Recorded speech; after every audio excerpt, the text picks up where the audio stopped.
kasih pemirsa, Anda kembali menyaksikan Kominfo Newsroom. Setelah menggelar konferensi tingkat tinggi ke-42 Perhimpunan Bangsa-Bangsa Asia Tenggara di Labuan Bajo pada Mei lalu, Indonesia akan menggelar konferensi tingkat tinggi ke-43 di Jakarta. Kegiatan ini diselenggarakan pada 5-7 September mendatang yang akan membahas perkembangan ASEAN dengan para mitra eksternal. Konferensi tingkat tinggi ke-43 Perhimpunan Bangsa-Bangsa Asia Tenggara akan digelar di Jakarta pada 5-7 September 2023. Kegiatan tersebut akan membahas perkembangan dan penguatan kerjasama ASEAN dengan para mitra eksternal. Juru bicara Kementerian Luar Negeri Republik Indonesia Tengku Faizasyah menyatakan, penyelenggaraan KTT ke-43 ASEAN dikelola oleh Panitia Nasional yang terdiri dari kementerian lembaga terkait.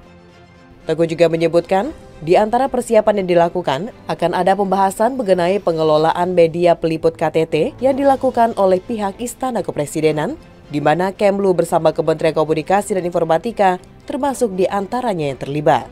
Kemlu juga bertanggung jawab terhadap aspek substansi misalnya, dan teman-teman di KSA sudah sangatlah bekerja keras ya untuk memastikan dalam KTT ini ada raihan substantif yang bisa betul-betul merefleksikan keketuaan kita di tahun 2023. Berbeda dengan KTT ke-42 di Labuan Bajo yang diselenggarakan pada Mei lalu, KTT ke-43 ASEAN di Jakarta pada September mendatang tidak hanya diikuti oleh para pemimpin negara anggota organisasi regional tersebut, tetapi juga para kepala negara, pemerintahan dari negara-negara mitra ASEAN. Sementara selaku tuan rumah, pemerintah Provinsi DKI Jakarta telah melakukan sejumlah persiapan, seperti memperbaiki sejumlah ruas jalan dan memastikan persiapan fasilitas bandara. Informasi lainnya, pemirsa, Presiden Joko Widodo mengakui banyaknya permasalahan yang terjadi dalam penerimaan peserta didik baru tahun 2023 di seluruh daerah, salah satunya zonasi. Presiden berpesan kepada kepala daerah agar permasalahan terkait PPDB 2023 diselesaikan dengan baik di lapangan.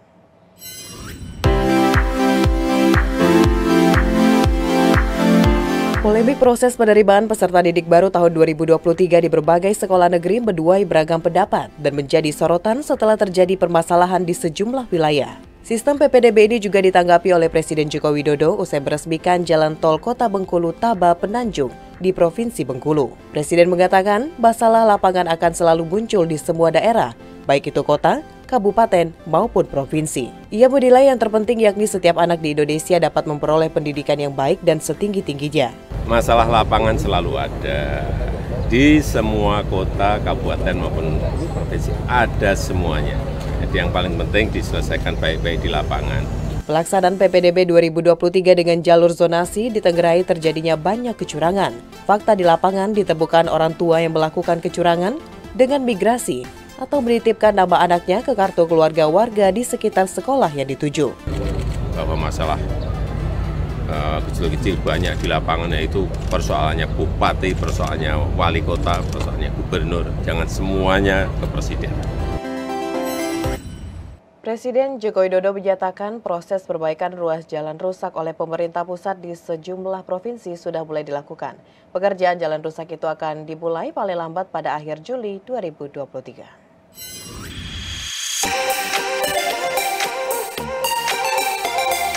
Kesenjangan infrastruktur terutama jalan masih dirasakan oleh masyarakat di berbagai daerah. Presiden Joko Widodo memastikan bahwa proses perbaikan ruas jalan rusak oleh pemerintah pusat sudah mulai dilaksanakan pada akhir Juli 2023. Pembangunan jalan diharapkan dapat menggerakkan roda perekonomian masyarakat yang akan menunjang mobilitas logistik, orang, barang, dan juga jasa. Hal tersebut disampaikan usai meresmikan jalan tol ruas Bengkulu Taba Penanjung di gerbang tol Bengkulu Taba Penanjung, Kota Bengkulu, Provinsi Bengkulu.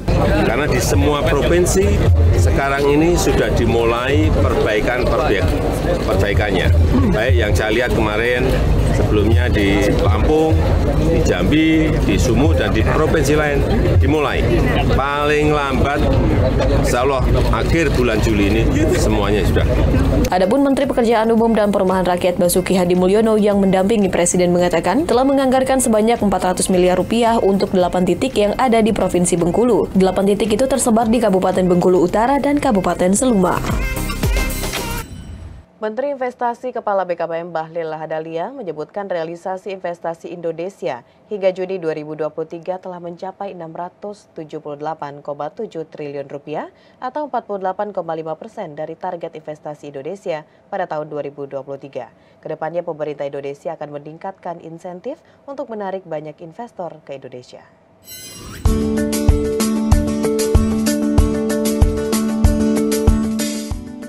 Realisasi investasi Indonesia hingga Juni 2023 telah mencapai angka 678,7 triliun rupiah atau 48,5% dari target investasi Indonesia pada tahun 2023, yakni sebesar 1.400 triliun rupiah.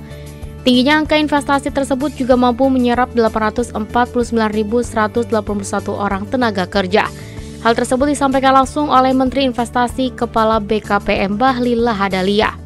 Menteri Bahlil juga menyebutkan pada triwulan 2 2023 ini investasi terbesar berada pada sektor transportasi. Gudang dan telekomunikasi sebesar 43 triliun rupiah disusul oleh sektor industri logam dasar, barang logam, bukan mesin dan peralatannya 42,4 triliun rupiah. Dilanjutkan sektor pertambangan 37,9 triliun rupiah, sektor perumahan, kawasan industri dan perkantoran 30,4 triliun rupiah. Dan yang terakhir yakni sektor listrik, gas, dan air sebesar 25,6 triliun rupiah. Tumbuh 16,1%, sudah mencapai 48,5% dari 1.400 triliun. Jadi alhamdulillah badan saya tidak jadi pendek lagi, insya Allah saya kok jadinya optimis ya. Karena kita sudah lewati satu semester, ini bisa mencapai 1.400 triliun rupiah. Insya Allah ya, insya Allah. Insya Allah kita mohon doa lah. Ini juga teman-teman wartawan yang bisa membantu kami nih dalam memberikan pemberitaan yang positif. Yang kedua, penyerapan tenaga kerja 849.181 orang. Perbandingan PMA PMDN satu semester itu 53,5 tumbuh 17,1 secara year on year. Kemudian PMDN kita juga tumbuh year on year 15% sebesar 46,5%. Sementara itu untuk lokasi investasi terbanyak terjadi di daerah Jawa Barat sebesar 53,7 triliun rupiah, disusul oleh DKI Jakarta 43,0 triliun rupiah, Jawa Timur sebesar 31,1 triliun rupiah, Sulawesi Tengah 26,6 triliun rupiah, dan Banten 24,9 triliun rupiah. Singapura dan Tiongkok menjadi negara penyumbang terbesar investasi di Indonesia. Menteri Investasi Kepala BKPM menyebutkan kenaikan angka investasi ini salah satunya disebabkan karena masifnya pembangunan infrastruktur pada periode sebelumnya.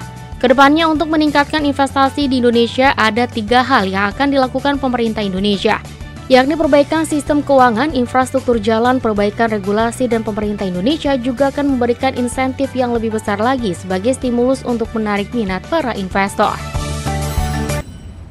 Pemirsa, usai jeda, Kominfo Newsroom akan mengulas mengenai dukungan Kementerian Pertanian majukan komoditas durian parigi sesaat lagi.